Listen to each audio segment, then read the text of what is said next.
السلام علیکم دوستو، میں عبداللہ صدیقی۔ آج کی اس ویڈیو میں ہم حضرت آدم علیہ السلام کے بارے میں جانیں گے۔ حضرت آدم علیہ السلام اللہ کے پہلے نبی اور پیغمبر تھے جنہیں اللہ نے خود اپنے ہاتھوں سے بنایا، اور ہم سارے انسان انہی کی نسل ہیں۔ چلیے شروع کرتے ہیں۔ بسم اللہ الرحمن الرحیم۔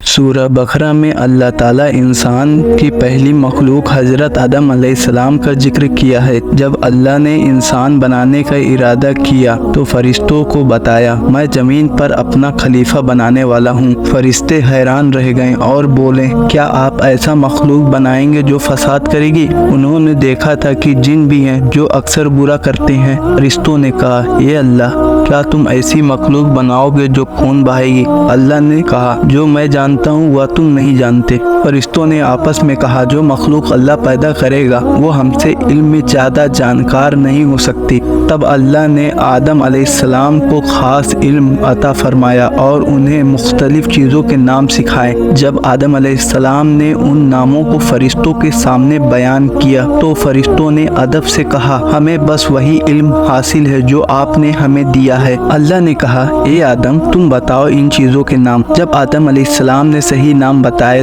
تو اللہ نے فرشتوں کو بتایا کہ کیا میں نے نہیں کہا تھا کہ میں آسمانوں اور زمین کی چھپی ہوئی باتیں جانتا ہوں؟ پھر اللہ نے تمام فرشتوں کو حکم دیا کہ آدم کو سجدہ کریں۔ تمام فرشتوں نے فوراً سجدہ کیا مگر ابلیس نے انکار کر دیا۔ اللہ نے ابلیس سے سوال کیا، تو نے سجدہ کیوں نہیں کیا جب میں نے تجھے حکم دیا؟ ابلیس نے گھمنڈ میں آ کر جواب دیا، میں اس انسان کو سجدہ نہیں کر سکتا، آپ نے اسے مٹی سے پیدا کیا ہے اور مجھے آگ سے۔ اللہ نے کہا، تو یہاں سے نکل جا، تو مردود ہے، تم پر قیامت تک لعنت ہوگی۔ ابلیس نے کہا، مجھے قیامت تک مہلت دے۔ اللہ نے ابلیس کو اس کی خواہش کے حساب سے مہلت دی اور ابلیس نے کہا، میں انسان کو ہر طرح سے بھڑکاؤں گا اور انہیں گمراہی کے راستے پر لے جاؤں گا۔ اللہ نے کہا، تو یہاں سے نکل جا، جو تیری بات مانے گا اسے میں جہنم میں ڈال دوں گا، لیکن میرے خاص بندوں پر تیرا قابو نہیں ہوگا۔ جنت کی تمام نعمتوں کے باوجود آدم علیہ السلام کو اکیلاپن محسوس ہوتا تھا۔ اللہ نے حوا علیہ السلام کو بنایا تاکہ آدم علیہ السلام کو سکون ملے۔ اللہ نے کہا، اے آدم، تم اور تمہاری بیوی جنت میں رہو، جو چاہو وہ کھاؤ، لیکن اس درخت کے پاس مت جانا۔ شیطان نے دونوں کے دلوں میں وسوسہ ڈالا،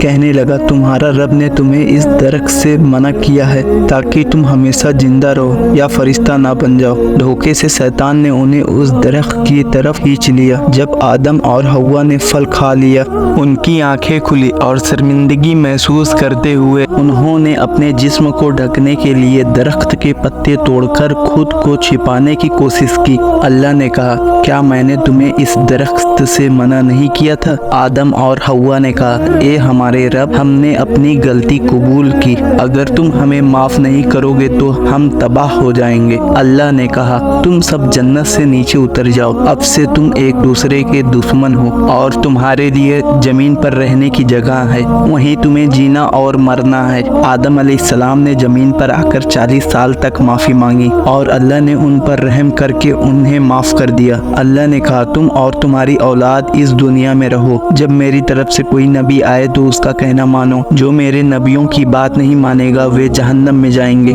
اس طرح حضرت آدم اور حوا علیہ السلام نے زندگی بتائی اور انسانیت کی شروعات کی۔ آدم علیہ السلام تقریباً 900 سال تک جیے۔ اس داستان سے ہمیں یہ سیکھ ملتی ہے کہ جب شیطان نے غلطی کی تو اس نے معافی مانگنے کی بجائے فخر کیا، لیکن آدم علیہ السلام نے اپنی غلطی قبول کی اور اللہ سے معافی مانگی۔ ہمیں بھی چاہیے کہ جب ہم غلطی کریں تو اللہ سے معافی مانگیں، کیونکہ اللہ بے حد معاف کرنے والا اور مہربان ہے۔ اگر سے آپ کو یہ ویڈیو پسند آئے تو پلیز لائک، کمنٹ اور سبسکرائب۔ اگر آپ فیس بک پہ دیکھ رہے تو ضرور سے فالو کر لیں۔ تب تک کے لیے اجازت دیجیے۔ جزاک اللہ خیر۔ السلام علیکم ورحمۃ اللہ وبرکاتہ۔